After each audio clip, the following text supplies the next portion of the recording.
right. I think every year there are a bunch of teams that I overrate, and there are a bunch of teams that I underrate. Possibly no more team did I overrate more than Texas A&M last year. I had them going 11-1 and making the college football playoff as the 4 seed. They proceeded to not make a bowl game. I mean, I don't even know what else to say about that. I mean, they had the best recruiting class in the history of history last year, and then they won 5 games. They did beat LSU in the last game of the year to, I guess, get some momentum into the offseason. I don't know, but they're ranked 25th to start the year. Hopefully, at least for the sake of A&M fans, they can do better this year. But yeah, I don't know. Let's get a schedule going. New Mexico, game number 1. That should be a win. At Miami, starting it with a Power 5 game in the second week. Now, when I said that Texas A&M was one of the most disappointing teams last year, possibly the only team that was more disappointing was Miami. Texas A&M actually did beat Miami. They played them at home and did beat them. But will they be able to win on the road?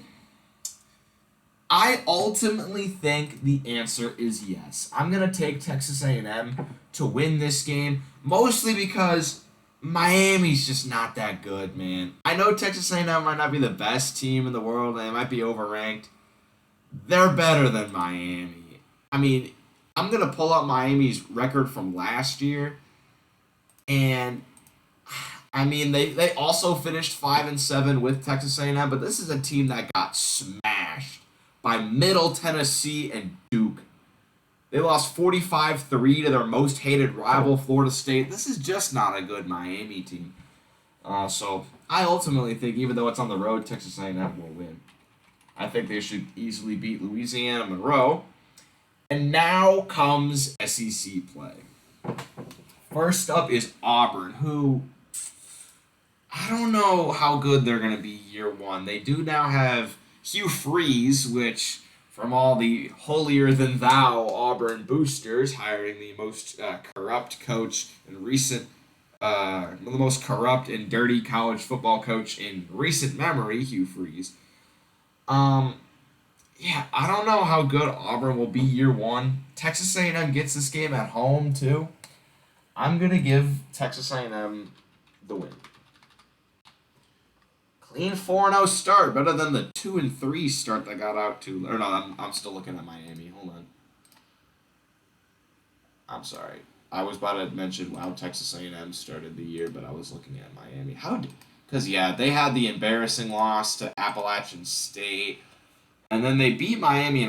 See, Texas A&M beat Sam Houston week 1, had the embarrassing loss to App State, but then beat Miami and Arkansas, who are ranked 13th and 10th, respectively.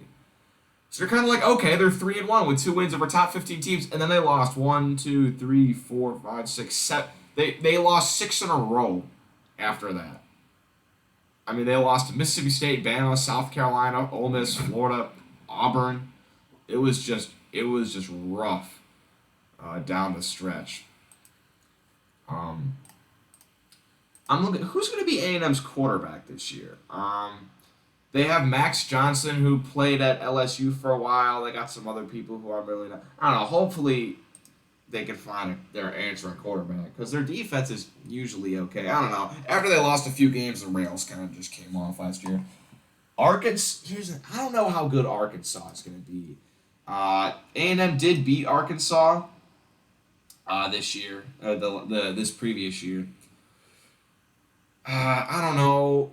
Arkansas plays Texas A&M right between they play at LSU, then they play Texas A&M, and then it's at Ole Miss, at Alabama. It's sandwiched through just a ton of really hard games. I think although it could be a trap game for A&M because they get Bama at home. I don't know, because they have Bama the next week. That could be a trap game. All right, I'm going to go loss. I think I think they'll just be looking ahead to Bama, and I think it's just going to be a trap game. And I think Arkansas wins. Then they have two of the toughest teams in the SEC. They're home against Bama and at Tennessee. Let's start. I don't think they're winning at Tennessee because that's just going to be such a ruckus environment. I think they'll have a chance against Alabama because even in that terrible stretch they were at last year, they still almost beat Alabama. This is a team that basically it seems like has been almost exclusively preparing for Alabama. However, I think the Tide end up beating them. They're home against South Carolina. I think they win this one. I think they'll get their act together after a rough little stretch here. I think they'll win that. But then at Ole Miss, I'm going to say loss. I think it'll be a tough game. I don't think they'll win it. Home against Mississippi State, I'll say win. Texas A&M's a team that when their home crowd is rocking, they can get crazy, man. And then they had a game against UMass last year where like 100 people showed up. Abilene Christian, that should be a win. And then I hear you. All right. People just got home to my apartment. I don't know if you heard that. At LSU, I'm gonna say loss. I don't think they beat LSU on the road. So what do we got for LSU? We got 1, 2, 3, 4, 5, 6, 7, and 5. Fuck y'all. I think it's gonna be a 2-game improvement, but maybe not as good as A&M fans are hoping. But yeah, I'll see y'all later today.